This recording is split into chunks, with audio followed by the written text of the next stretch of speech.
Keep on trying different spots. This is our third or fourth spot we're trying. Lauren Landrum and her family haven't had much luck fishing out on Lake Pontchartrain today. So far, we only caught one and some crabs.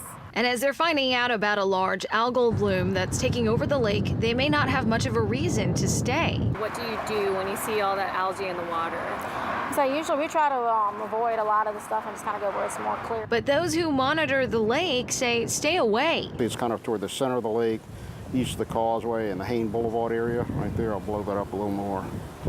So New Orleans is down here, Slidell's up here. John Lopez with the Lake Pontchartrain Basin Foundation says they're already seeing large bodies of algae developing. The organization is currently testing for harmful bacteria in the blooms, but so far no cases have been confirmed. As we've seen in the past, when temperatures start to warm up after a spillway opening, we sometimes see algae bloom. And the Louisiana Department of Health put out a warning Friday, telling people it's best to avoid being on or in the lake at all. The warning says the algae can cause rashes, vomiting, diarrhea, and high exposures to the toxins can affect the liver and nervous system. And have you ever heard that algae is toxic?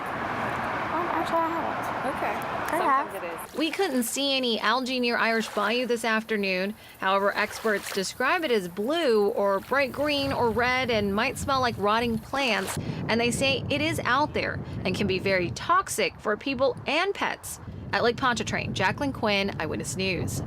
And experts are also not advising not to catch fish, oysters, or anything else from the lake to avoid toxins, at least for now.